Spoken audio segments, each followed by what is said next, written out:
to our FIFA World Cup, got us into order, and then left. And her legacy was a genuine friendship, and that has lasted many years. Thank you.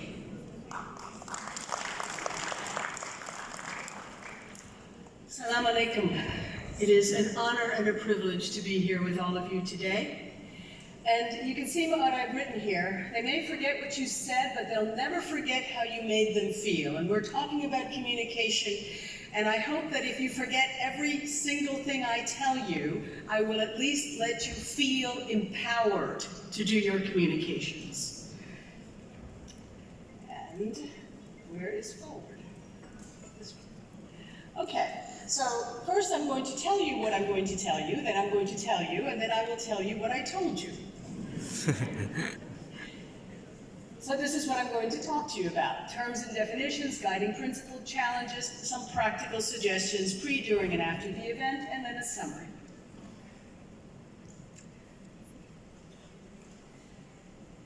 And yes, I have nothing to disclose, except for the fact that I've been doing this kind of communication for almost 30 years, and have managed all kinds of outbreak response communication, and have even done this for Al Jazeera.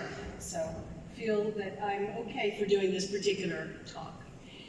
Qatar has hosted several prior mass gathering events, but this is FIFA and the eyes of the world are on you. It's the very first time an Islamic nation, an Arab nation, has been host to a FIFA World Cup, which requires not only all the excellent planning and coordination that you are doing, but in addition, excellent communication, which you are planning to do, and I admire this. And I want you to bear in mind that the WHO International Health Regulations stipulates that risk communication is a core capacity and absolutely imperative.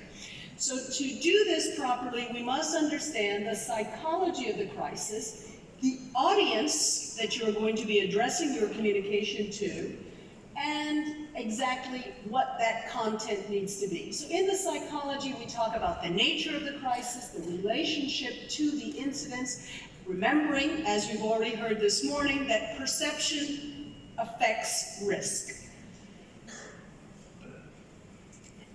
So you want to have the right message at the right time from the right person in the right language, because it will save lives. And of course, I'm not saying, which includes intelligence gathering, assessment, intelligence sharing, and then communicating that intelligence, having formulated key messages about the risk communication, the communication of potential solutions and actions that individuals can take and that organizations can take. And you must determine the means and methods that you're going to use for that particular communication, and then you must coordinate that with local, regional, and national stakeholders. So the guiding principles are to build relationships and trust, which includes with the public, government, and then things that are more complicated, than such as stampedes and combined calamities. And you have to know what the natural diseases are likely to occur in your particular area, and they will act on information differently. If it's a catastrophic event, then it's all of that, and communication becomes different as well. In mass gathering, you have to remember that the large number of people means that the risk of a major event is increased, and the risks from a major event are increased. And that means higher rates of illness and injuries than the general population, and an increased risk of impact extending beyond, in this case, Qatar. Partnerships, you want to create plans, and you want to determine the approval processes for your messages. You'll want to, when the initial event happens, express empathy with those who are suffering from the event, explain the specific risks of the event, promote action, and describe available responses.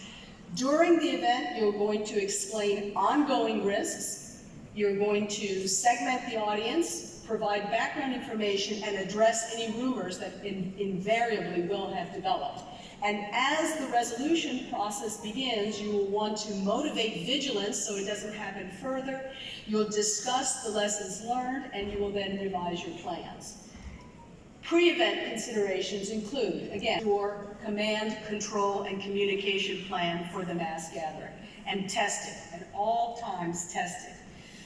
So, included in this, you'll want to embed, so be knowledgeable about priorities and likely threats, be realistic, account for the worst case scenarios, know what to include, use the plan that you make as a resource, expect that even that plan won't be exactly what happens, because invariably something unexpected will happen, but it'll be your go-to information and some must-have information. When there is an event happening during a mass gathering, be first, be right, be credible, demystify, demonstrate transparency, express empathy, promote action, and show respect. And I'm going to go through each of these one by one. Before I do, I just want you to know that in the very first 24 to 48 hours, if there's an event, we want to first determine the credibility of the threat, if it is a threat, estimate the warning time before the event might actually happen, and remember that a threat alone can alter the psychology of the individuals who hear the threat and can cause damage and have consequences. So manage that as best you can. If the event has manifested, you want to verify the magnitude of the threat, identify if it's an ongoing, escalating, or de-escalating threat, and identify, if you can, if it is natural, accidental, or deliberate, so that you can contact appropriate law enforcement or whoever to do their part in mitigating the response, mitigating the event.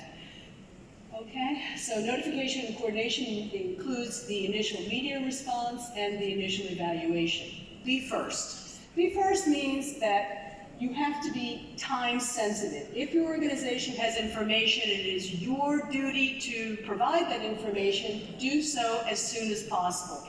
We're all affected by who gives the message first. And if the wrong person provides information, truth. And demystify. One of my favorite stories is Jaws, where the probably heard before this idea of there's things you know, things you know you don't know, things you don't know you know, and things you don't know that you don't know. And I know that sounds confusing, but if you stop and think about it, it actually makes a lot of sense. How many times has somebody asked you a question that you didn't think you knew the answer, but because they asked you the question, you put several things you did know together, and you actually did know the answer? That's the way our minds work. So there are things that you don't realize you know, or you don't know you know.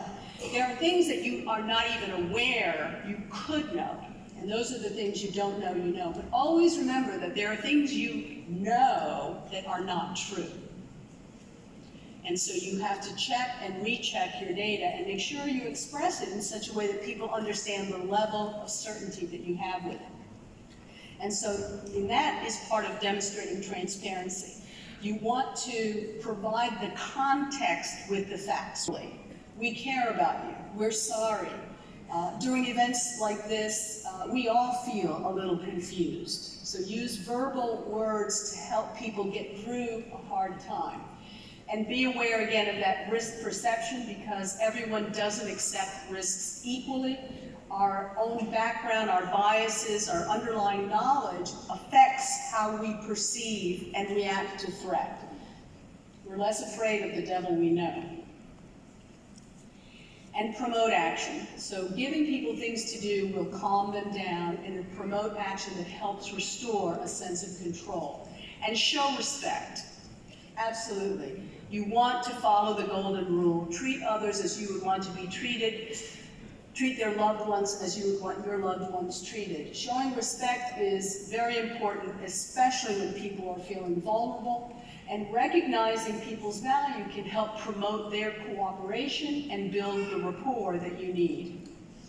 Because the public will judge you by the content of your message, who you are, and the method by which you deliver your message. Make sure you do things in a way that is accurate, fast, empathetic, open, and this credibility and trust will provide a successful communication. Plain language, in whatever language needs to be used. Avoid humor, avoid speculation, just state the facts concisely. And throughout the event and throughout the response, you want to review, update, and evaluate your message, because for the mass gathering, coordinate on various levels. So risk communication needs to be implemented as part of mainstream public health message. Communicate key messages and strategies, and share the lessons learned with the international community as a mass gathering legacy. Remember that words move our soul and can overpower and outlast any coercive force. And if you don't believe that, remember Pope John II's visit to Poland in 1979 and its impact on the communist system. So, summary.